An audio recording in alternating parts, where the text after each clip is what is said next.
고린도전서 8장 1절에서 13절입니다.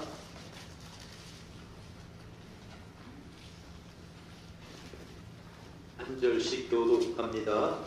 우상의 제물에 대하여는 우리가 다 지식이 있는 줄을 아나 지식은 교만하게 하며 사랑은 덕을 세우나니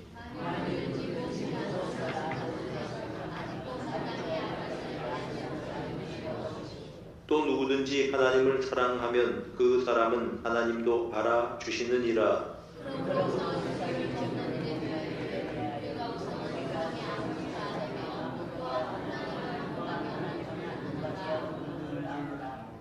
비록 하늘에나 땅에나 신이라 불리는 자가 있어 많은 신과 많은 주가 있으나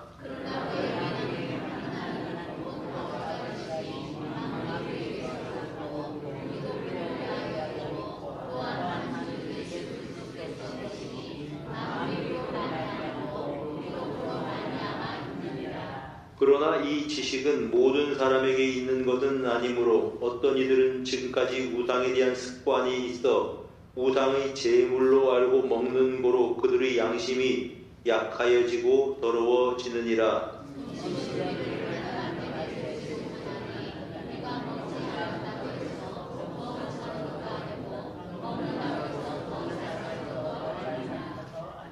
그런즉 너희의 자유가 믿음이 약한 자들에게 걸려 넘어지게 하는 것이 되지 않도록 조심하라.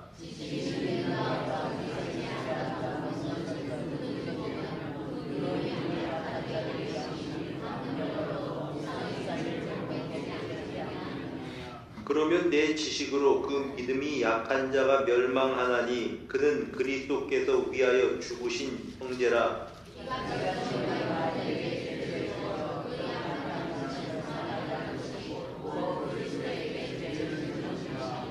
함께 있습니다. 그러므로 만일 음식이 내 형제를 실족하게 한다면 나는 영원히 고기를 먹지 아니하여 내 형제를 실족하지 않게 하리라. 아멘. 자, 오늘 읽은 본문 말씀을 따라서 우리가 이제 지식과 사랑과 지식에 대해서 생각을 해보기를 원합니다. 지식보다 사랑으로 그렇게 이제 우리가 제목을 정했습니다.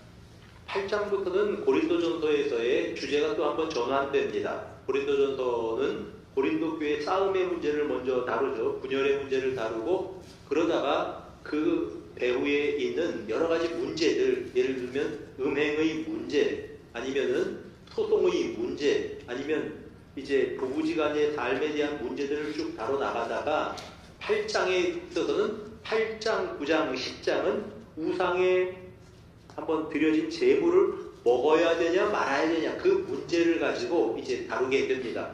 근데 이 문제는 여기만 다루고 있는 게 아니라 로마서 14장과 15장에도 다루고 있습니다. 그러니까 우상 제물을 먹어도 되냐 말아야 되냐 하는 문제가 무려 성경에 5장에 걸쳐서 설명이 되고 있습니다. 그러니까 우리들은 잘 피부에 와닿진 않지만 그 당시 우상의 문화권 속에서 사는 사람들에게 이것이 굉장히 피부에 와닿는 직접적인 그들에게 문제시되는 그러한 주제였음을 우리가 깨달을 수가 있습니다.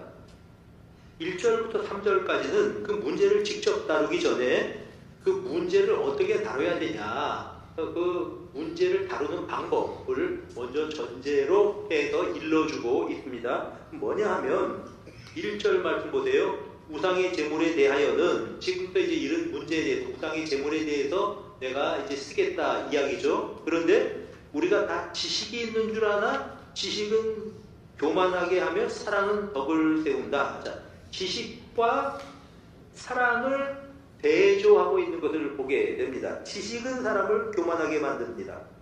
여러분 여기서 교만이라고 하는 단어는 부풀어 오른다는 뜻을 가진 단어예요. 우리가 지식을 가지고 여기에 대해서 많은 것들을 알게 될 때 우리가 성숙해지고 깊어지면 좋은데 많은 경우가 지식을 가지고 있으면 사람이 부풀어 오른다는 겁니다. 여러분 부풀어 오르면 어떻게 되겠습니까? 터져요. 풍선을 불면 계속 불어서 풀고 하다 보면은 결국은 이 팽창되는 압력을 못 이기면 빵 하고 터지는 겁니다. 사람도 마찬가지입니다. 지식이 있으면 우리가 자꾸 부풀어 올라요. 으쓱해지고 우쭐해지고 그러면 자꾸 이렇게 이제 확장되다가 뻥 하고 터져버린다고 하는 그런 말씀입니다. 지식은 사람을 교만하게 만들고 결국 그러면 어떻게 됩니까? 교만은 터질 수밖에 없는 겁니다. 그러나 사랑은 덕을 세운다 그렇게 말씀을 합니다. 여기서 덕이라고 하는 단어는 뭐냐 하면 오이코도메오라고 하는 이 헬라어인데요. 이거는 집을 건축한다 그런 뜻입니다. 집을 든든히 세운다, 집을 건축한다. 그러면 어떤 한 사람을 든든하게 세우는 것은 덕인데 그 덕은 사랑은 덕을 세운다 그런 뜻입니다. 자, 지식은 사람을 교만하게 해서 결국 터져버리죠. 그러나 사랑은 사람을 기초공사를 잘해서 집을 짓는 것처럼 든든히 세워간다는 뜻입니다. 그러니까 우리는 지식을 뛰어넘은 사랑을 추구해야 된다. 그러한 뜻입니다. 먼저 제일 중요한 건 바른 지식이 중요합니다. 바른 지식이 있어야 이것이 옳은 행동인지 그릇된 행동인지 우리가 분별할 수 있다라고 하는 그런 말입니다. 근데 이 지식에 부작용이 있다는 겁니다. 그건 뭐냐 하면 지식은 사람을 부풀어 오르게 한다 그런 뜻입니다. 그러니까 우리들이 지식에 따라 행동하는 것보다는 사랑에 따라서 행동을 하는 것이 옳은 삶의 기준이다 그런 뜻입니다. 자, 예를 들어봅니다. 예수님 당시에 바리새인이나 아니면 서기관 같은 사람들에게 전해진 장로들의 유전이 있습니다. 그 뭐냐 하면 그 중에 하나가 음식을 먹을 때마다 손을 씻고 음식을 먹으라는 겁니다. 우리처럼 젓가락 쓰는 문화가 아니니까요. 손으로 먹는데 음식을 먹을 때 손을 씻지 않고 먹으면 더러운 것을 그냥 집어서 먹게 되는 것이죠. 근데 장로들이 어떻게 가르쳐 주었냐 하면 음식을 먹을 때는 손을 씻고 그 다음에 음식을 먹어야 된다. 여러분, 이 가르침이 좋은 겁니까? 나쁜 겁니까? 가르침 자체는 좋은 거예요. 위생의 문제예요. 위생상 손 씻고 음식을 먹으면 아무래도 뭔가 손에 묻지도 않을 거고 병에 감염될 위험도 적어질 거고 그러니까 당연히 좋은 가르침이죠. 그런데 어떻게 되냐면은 예수님의 제자들이 이렇게 뭔가 음식을 먹다가 그냥 집어서 먹은 일이 있었던 모양입니다. 그랬더니 이제 그 장로들의 유전을 잘 안다고 하는 사람들이 예수님 제자들을 비난하는 겁니다. 아, 당신 제자들은 왜 손도 안 씻고 음식을 먹냐? 장로들의 유전도 모르냐? 우리 장로들이 우리에게 가르쳐준 이 좋은 생활 습관을 모르냐? 이러면서 비난을 했던 겁니다. 여러분, 이거는 사실은 손을 씻고 먹어야 된다라고 하는 것 자체는 그건 이제 지식의 문제에 해당된다고 볼 수 있는데 좋은 겁니다. 그렇게 하면 좋아요. 근데 그냥 손을 씻고 먹으면 위생에 좋으니까 손을 씻고 먹도록 하십시오라고 권고할 문제이지 도덕적으로 비난할 문제는 아니라고 하는 말입니다. 생활 습관의 문제일 수는 있겠지만 도덕적으로 잘못을 판단해서 저거는 잘못됐다라고 판단할 문제는 아니라고 하는 그러한 말씀입니다. 그냥 밥 먹기 전에 혹은 음식 먹기 전에 손 씻고 먹는 게 좋습니다. 우리 조상들 때부터 장로들이 그렇게 가르쳐 주셨습니다. 우리 선조부터 계속해서 내려온 가르침입니다. 이 정도면 끝날 문제인데 그걸 가지고 이제 도덕적으로 예수님 제자와 예수님을 비난했던 겁니다. 그러니까 예수님께서 그들의 말에 받아가지고 설명을 하죠. 이제 뭐냐 하면 내 부모를 공경하라고 하는 게 성경 말씀 아니냐. 근데 너희는 부모에게 공경하기 위한 그러한 물질이 하나님께 드리는 물질입니다. 오르반이라고 하죠. 하나님께 드리게 됐습니다. 그러면 부모님 공경하지 않아도 된다고 그렇게 가르쳤단 말입니다. 그러니까 너희는 너희의 유전으로 하나님의 말씀을 폐한다. 어떤 게 중요하냐. 그러면서 그들을 책망하셨던 모습을 보게 됩니다. 여러분, 그런 거죠. 그들은 지식 자체가 나쁜 건 아니고 장로들의 유전 자체도 나쁜 건 아니지만 그거를 적용하면서 거기에 대해서 도덕적인 기준처럼 그것을 적용을 해서 손 씻지 않고 먹는 건 나쁜 사람들이다. 이런 식으로 표현을 하고 비난을 했다는 말입니다. 남에게 상처를 줄 그러한 말을 했다는 거죠. 이것은 성숙하지 못한 지식입니다. 2절 보세요. 만일 누구든지 무엇을 아는 줄로 생각하면 아직도 마땅히 알 것을 알지 못하는 것이다. 안다라는 단어가 나옵니다. 여기는 이제 헬라어로 기록이 됐는데 히브리어에 안다라고 하는 단어는 야다라고 하는데 그것은 경험한다 그런 뜻이에요. 그러니까 이제 아담이 하와를 알았다고 할 때는 그냥 저 사람이 여자다, 이름이 뭐다 그것을 말하는 게 아니고 결혼을 해서 같이 살면 그 사람을 경험하는 겁니다. 그럼 그 사람을 안다는 거예요. 요한일서 2장 2절에는 우리에게 이렇게 일러주십니다. 한번 봅시다. 읽어봅시다. 시작.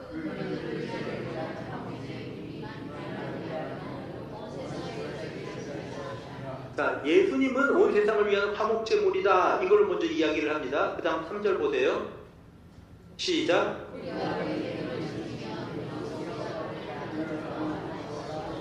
자, 우리가 예수님을 안다라고 할 때는 계명을 지킬 때에 예수님이 누군지 알게 되는 거다, 아는 거다 이렇게 설명을 합니다. 여기서 계명은 뭐를 의미하냐면 요한일서에 나오는 계명은 새 계명을 너희에게 주노니 너희가 서로 사랑하라. 내가 너희를 사랑한 것 같이 너희도 서로 사랑하라. 요한복음 13장에 나오는 사랑을 새 계명이라고 말씀하셨는데 역시 같은 요한 사도가 쓴 요한일서에 나오는 계명, 새 계명은 사랑을 말합니다. 자, 그러면 어떤 사람이 예수님을 아는 사람이냐 하면은 계명을 지키는 사람, 사랑을 완성하는 사람이 예수님을 아는 거다 이렇게 말씀을 합니다. 4절 또 한번 띄워주세요. 시작.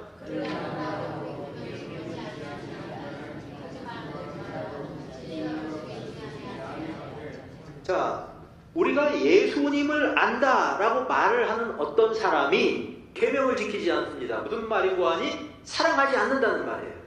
나는 주님을 잘 알아요. 나는 성경을 잘 압니다. 그런데 사랑이 없어요. 마음. 용서가 없습니다. 다른 사람과 화해하고 다른 사람을 용납할 마음이 없습니다. 그러면 이 성경은 뭐라고 말하냐면 그 사람이 주님을 안다는 것은 거짓말이다. 그 사람 주님을 모른다 그런 뜻입니다. 여러분, 우리가 예수님을 안다 그럴 때 성경을 막 외워서 창세기부터 계시록까지 다 알면 성경을 안다. 그게 아니에요. 그 개념이. 요한 1서에 의하면 어떤 사람이 예수님을 아는 사람이냐 하면 예수님의 계명을 지켜서 남들을 사랑할 줄 아는 사람, 남들의 허물을 덮어줄 줄 아는 사람, 용서할 줄 아는 사람은 예수님을 아는 사람입니다. 왜냐하면 하나님은 사랑이십니다. 그 하나님의 사랑을 위해서 화목제물로 이 세상에 오신 분이 예수님이십니다. 그러니 사랑하는 사람은 예수님을 아는 사람이고 사랑하지 않는데 계명을 지키지 않으면서 주님을 안다고 한다면 그 안다는 말은 그건 거짓말이야. 성경에서는 이렇게 말씀을 하고 있다라는 것입니다. 사랑이 이렇게 중요하다라는 것이죠. 그래서 이제 이 고린도 교회를 이야기할 때 고린도 교회에 주님을 안다는 사람들이 있었습니다. 근데 그들이 사랑이 없었어요. 그들을 어떻게 부르냐 하면은 어린 아이라고 불렀습니다. 우리 그 전에 한번 살펴보았던 것이지만은 고린도전서 3장 1절을 한번 띄워주세요. 자, 형제들아, 내가 신령한 자들을 대함과 같이 너희에게 말할 수 없어서 육신에 속한 자. 자, 보세요. 이렇게 주님을 잘 모르는 사람을 뭐라고 말하냐면 어디에 속했다고 말했습니까? 육신에 속한 사람. 또 그 사람들은 어떤 사람들이라고요? 그래서 내가 어린아이. 나는 많이 주님에 대해서 많이 알아. 신앙 연조가 10년, 20년이 됐어. 혹은 나는 교회 생활 오래됐어. 내 해운대 중립교회에서 30년 다녔어. 하등 그런 것 가지고 평가하지 않아요. 뭐를 가지고 평가하냐 하면은 정말 서로 싸우고 남들에 대해서 비판하고 나누어져 있냐, 그걸 가지고 말하는 겁니다. 너희들이 만약에 서로 싸우고 비판하고 나누어져 있다고 한다면 여러분들은 암만 믿음이 좋다고 막 그냥 이야기를 하고 은사를 받았다고 막 그렇게 주장을 해도 그 사람은 육신에 속한 사람이고 미숙한 어린아이다. 젖이나 먹어야 될 사람이다. 그렇게 말하는 겁니다. 그러니까 뭐 교회 생활이 오래됐다, 직분이 높다, 그런 거 가지고 평가하지 않아요. 뭐를 가지고 평가하냐면은 정말 화합하고 사랑하느냐, 그걸 가지고 평가하는 겁니다. 그거 없다면 그런 사람들은 육신에 속한 사람이야, 아이야, 미숙아야 라고 이렇게 말씀을 하고 있다라는 말씀입니다. 그래서 오늘 본문처럼 2절처럼 무엇을 아는 줄로 생각하면 내가 뭐 안다고 내가 대단히 잘 알아, 그러는 사람들은 사실은 정말 중요한 거 모르는 사람이다, 그 뜻이고요. 3절, 자, 또 누구든지 하나님을 사랑하면 그 사람은 하나님도 알아주시느니라. 성숙한 신자가 되어서 하나님을 사랑하는 사람은 하나님께서 알아주신다, 이렇게 말씀을 합니다. 요한복음 14장 21절 한번 우리가 보도록 하겠습니다. 자, 시작.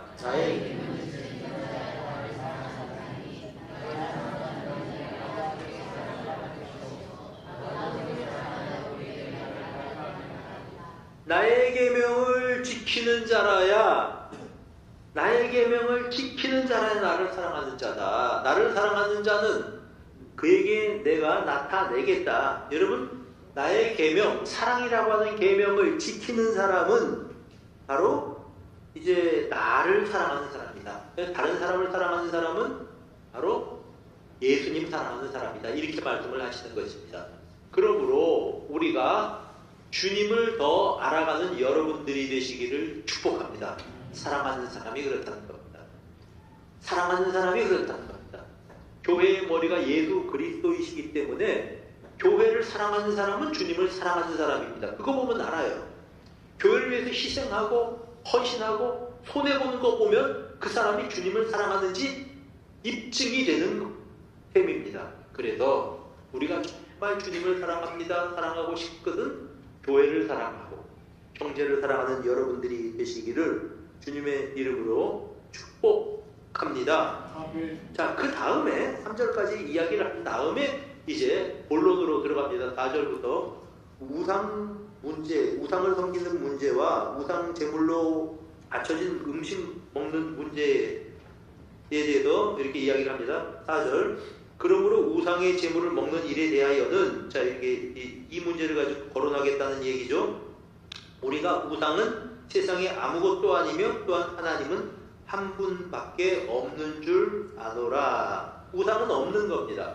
우상이라고 하는 실체는 없는 겁니다. 사람들이 우상을 만들어 놓고 여기에 신성이 깃든다라고 생각을 해서 의미 부여를 하니까 우상이 되는 것이지, 거기 뭐 나무 조각, 돌 조각에 무슨 생명이 있습니까? 아무것도 아니에요. 없는 겁니다. 그래서 이제 그런 우상을 섬기는 사람들은 사실은 아무것도 아닌 것을 섬기는 셈이 되는 거죠. 그래서 우상은 아무것도 아니다.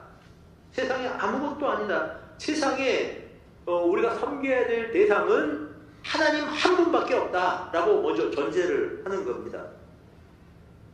어떤 이제 목사님 이야기를 들은 적이 있었는데요. 목사님이 이제 하나님께서 그 목사님을 통해서 병든 사람들을 많이 고치셨거든요.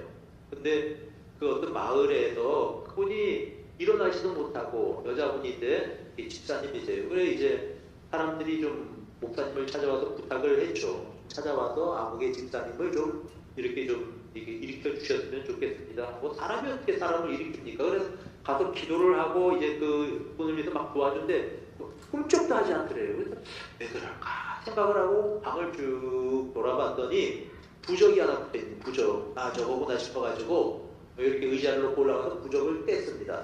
뗐는데 신기하게 이제 그 여자분이 기운을 회복한 겁니다. 왜 그런 일이 일어나냐 하면요, 이런 거죠. 부적은 종이 쪽이에요. 아무것도 아닙니다. 그런데 그 부적에 힘이 있다고 믿는 사람은 거기에 의미를 부여해요. 그러니까 그것 때문에 거기에 뭐 의미를 부여하고 붙여놓은 그 자체가 문제가 된다고 하는 겁니다. 그것을 통해서 이제 악한 영이 그 역사를 하는 겁니다. 종이는 종이일 뿐이에요. 부적은 부적일 뿐입니다. 찢어버리면 되는 거고, 부적이 있다고 해서 뭐 무슨 애군을 뭐 안 타고 그런 거 하나도 아닙니다. 그런데 거기에 의미 부여하고 그걸 붙잡고 있는 사람에게는 이 문제가 될 수 있다고 하는 말입니다. 예, 그래서 이제 여기 우상은 아무것도 아니다. 그렇게 이제 이 말씀을 하는 것이 바로 그런 이야기입니다. 여러분, 우리가 이 제사를 금지하죠. 이제 설이 다가오는데 제사를 금지하는 금지하니까 사람들은 예수교는 조상 제사를 금지하는 거 보니까 불효하는 종교다 그렇게 생각하는데 전혀 그렇지 않습니다. 조상에게 절하는 거는 없는 건데 사실은 그건 뭐가 있다라고 생각하고 절하는 것은 그건 우상 숭배로서 금하는 거죠. 그러나 살아계신 부모님에게 우리가 공경하고 부모님을 모시고 이런 것들은 얼마든지 우리가 권장하는 겁니다. 근데 이제 우상이 아무것도 아니라는 것은 그런 측면에서 우리가 생각을 하는 거죠. 5절 보십시다. 비록 하늘에나 땅에나 신이라 불리는 자가 있어 많은 신과 많은 주가 있으나 이 신 저희 온갖 잡신이 다 있잖아요. 옛날에 우리나라 사람들은 어디 가면 무슨 신도 있고 어디 가면 부엌에도 가면 신이 있고 화장실에 가도 신이 있다고 했던 것 같은데 곳곳에 다 신이 있다 그러는데 그거 아무것도 아니다. 그렇게 성경은 말씀하고 있습니다. 그리고 6절 보니까 우리에게는 한 하나님 곧 아버지가 계시니 한 하나님이 계시고 만물이 그에게서 났다. 그 다음에 이제 한 주 예수 그리스도께서 계시고 만물이 그로 말미암고 우리도 그로 말미암았다. 하나님과 그 아들 예수 그리스도를 동일하게 놓고 있습니다. 그러니까 삼위일체 사상이 여기 보이는 거죠. 성부 하나님과 성자 예수님을 동일한 선상에서 놓고 설명을 하고 있는 것입니다. 6절에 자, 이렇게 된 것이 올바른 지식이라고 하는 겁니다. 그러나 이 지식은 7절 모든 사람에게 있는 것이 아니므로 어떤 이들은 지금까지 우상에 대한 습관이 있어 우상 제물로 알고 먹는 거로 그들의 양심이 약하여지고 더러워졌다. 이렇게 말씀을 합니다. 우선 우상의 제물이라고 하는 것이 무엇을 의미하는 건지 좀 알아볼 필요가 있습니다. 그 당시에는 이 고린도 같은 지역은 이제 시장에서 파는 모든 고기는 육고기 말하는 거죠. 그것들은 다 일단은 우상에게 바쳐진 제물이라고 보면 됩니다. 왜냐하면 짐승을 잡는 도축에서부터 유통까지 모든 과정에 길드, 협동조합이 형성이 되어 있었는데 그 유통업자들의 길드에는 정육점을 하려면 여기 참석하지 않으면 이 길드, 협동조합에 들지 않으면 정육점도 낼 수 없습니다. 도축업자들 길드가 있어요. 그래서 그 어떤 조합에 들어가지 않으면 사실은 도축업도 못하는 셈입니다. 그러니까 실제적으로 모든 그런 사람들은 그런 어떤 길드에 형성된 사람들이 그 일을 하는데 이제 그 길드에서는 이 짐승을 도살하고 유통하고 판매하고 할 때 이것을 이제 신에게 바쳐진 그런 것으로서 도축을 하고 유통을 하게 된 겁니다. 그러니까 우상의 신전에서 짐승을 잡아서 그것을 유통하는 그런 시장의 기능을 했다고 하는 말입니다. 그러니까 모든 육류는 거의 우상에게 바쳐진 거다. 이렇게 봐도 틀리지가 않습니다. 자, 그러니까 그런 고린도에 사는 사람들이 고기를 사서 먹는다고 할 때 그 고기는 우상에게 우상 제물이라고 하는 말입니다. 일단 그러면 여기서 무슨 문제가 생기냐 하면 우상 제물을 먹어도 되냐 안 되냐는 문제가 발생하는 겁니다. 자, 어떤 사람들은 우리가 육식을 하고 싶은데 잡아가지고 소고기를 잡아서 스테이크도 해먹고 이제 불고기도 해먹고 싶은데 시장에서 사온 건 이미 다 어디에 맞춰졌다고요? 그러면 소고기 먹어도 되냐 말아야 되냐 이 문제가 이제 발생을 하는 거죠. 한번 물어봅시다. 이런 경우에 소고기 먹어도 되겠습니까? 안 되겠습니까? 된다는 게 정답이에요. 왜냐하면 우상은 아무것도 아니거든요. 그냥 우상에 바쳐진 고기는 고기일 뿐입니다. 그냥 소고기예요. 스테이크를 해먹든 뭘 해먹든 그냥 먹어도 괜찮아요. 그 부정 타는 거 아니에요. 자, 그런데 뭐가 문제냐면 그거는 정답이에요. 먹으나 마나 그거 먹으면 되지. 우리가 아는 것처럼 이제 이제 뭐 하나님께서 지으신 모든 것이 선함에 감사로 받으면 버릴 것이 없나니 하나님의 말씀과 기도로 거룩하여짐이니라. 말씀처럼 뭐 고기가 뭐 우상에게 바쳐졌건 뭐 어떻게 됐든 뭐 관계없다는 거예요.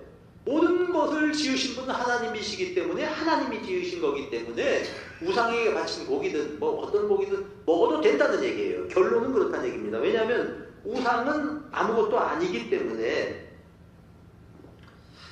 자, 그런데 뭐가 문제가 되냐면 이런 경우에 그 고기를 먹는 것을 보고 꺼림칙하게 생각하는 사람들이 있다는 얘기입니다. 정확한 지식을 가지지 못한 사람이에요. 혹은 마음이 약한 사람일 수도 있습니다. 자, 저 집사가 교회 다니는 사람인데 보니까 시장에서 판 음식 가지고 뭐 이제 그 고기를 스테이크를 구워 먹네. 저거 우상에게 바친 건데 저렇게 하면 우상 숭배에 동참하는 게 아닌가라고 생각하는 사람들이 있을 수 있다는 얘기입니까? 없다는 얘기입니까? 있다는 얘기예요. 이게 믿음이 약한 사람입니다. 여기에서 말하는. 그리고 어떤 사람들은 막 책망해요. 저 사람들 어떻게 된 게 거룩한 사람이 저런 우상에게 바쳐진 짐승을 가지고 그 고기 가지고 서로 나눠 먹냐, 교회에서 저럴 수가 있냐. 저거 부정탄 거다. 쉽게 말하면 우상 숭배에 동참하는 거다. 동참죄다. 이런 사람들이 있었다고 하는 말입니다. 그러면서 당신들 왜 이 고기 먹어도 된다고 고기 먹으라고 하느냐. 그렇게 하면 그 우상 숭배에 동참하는 거 아니냐. 믿음이 좋다면서 왜 그러냐. 이러면서 사람들이 분열이 되어 있었다고 하는 바입니다. 고린도 교회가. 그래서 이제 바울 사도는 여기에 대해서 이제 우상은 아무것도 아니다. 그러니까 뭐 우상에게 바쳐졌다고 해서 뭐 별다른 거 아니다. 결론을 내주면서 8절에 이렇게 이야기합니다. 보세요. 음식은 우리를 하나님 앞에 내세우지 못하나니 우리가 먹지 않는다고 해서 더 못 사는 것도 아니고 먹는다고 해서 더 잘 사는 것도 아니다. 그러면서 9절 한번 읽어봅시다. 시작.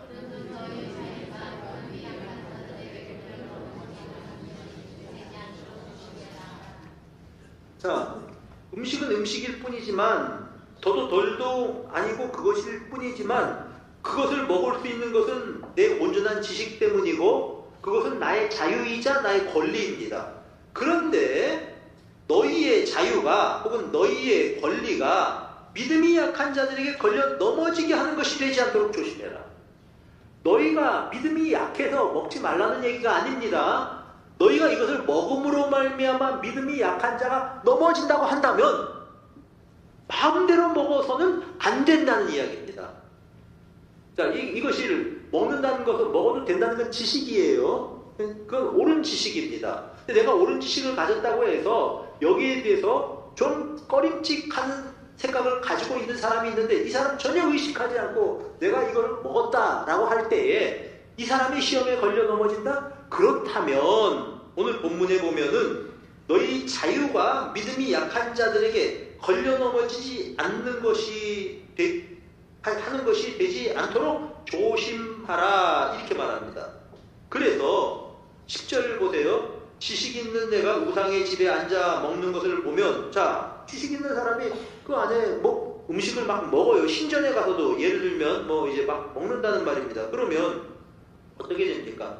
믿음이 약한 사람들이 볼 때 시험해야 된다는 거죠. 그러면서 자기들도 그 음식을 먹는데 그냥 먹는 게 아니라 이게 우상 숭배에 동참한다고 생각을 하면서 꺼림칙한 마음으로 음식을 먹는 경우들이 생긴다고 하는 겁니다. 그러면 너는 지식으로 말미암아 담대하게 행동했는데 11절 보세요. 담대하게 이렇게 나는 그렇게 행동을 했지만 이 지식 때문에 믿음이 약한 자가 죄를 짓게 되고 우상숭배에 동참한다고 생각을 하니까요. 또 그런 과정에서 어쩌면 우상숭배에 동참하게 될지도 모르죠. 그 사람이. 그렇게 돼서 네 지식으로 말미암아 믿음이 약한 사람이 망하게 된다면 그거 옳은 일이냐라고 묻는 거예요. 그 잘한 짓이냐라고 지금 질문하는 겁니다. 왜냐하면 네 지식으로 인하여서 이렇게 이제 시험에 빠진 그 사람은 주께서 그 사람을 위해서 죽으신 귀중한 형제다 이렇게 말씀을 합니다. 그래서 그 사람이 죄를 짓게 한다고 한다면 넌 지식으로 음식을 먹었을지 모르지만 그러나 그것은 그리스도께 죄를 짓는 것이다 라고 12절에 말씀하고 있는 겁니다. 똑같은 케이스가 생길 수 있죠. 자, 우리가 제사 지내는 가정들이 있는데 자, 제사 음식을 먹어도 되냐 말아야 되냐 이런 문제가 생기죠. 제사 음식 먹어도 그냥 음식은 음식일 뿐이에요. 그런데 사람들이 생각할 때 저거 먹으면 부정탄다 말하자면 그렇게 생각을 하고 먹는 사람들이 있어서 저 사람 먹나 안 먹나 보자. 이런 경우에는 나에게 먹을 수 있는 권리나 지식이나 자유가 있다고 할지라도 그것을 먹지 않는 게 옳다라고 하는 것입니다. 왜냐하면 이때의 행동의 기준은 지식이 아니라 사랑이라고 하는 겁니다.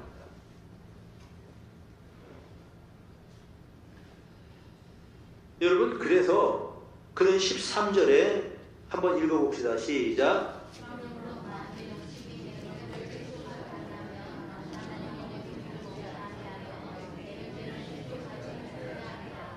자, 만약에 내가 고기를 먹는 것이, 음식을 먹는 것이 다른 사람을 실족하게 한다면 내 권리는 뭡니까? 고기를 먹을 수 있다고 하는 건 내 권리예요. 그거는 자유로울 수 있습니다. 우리가.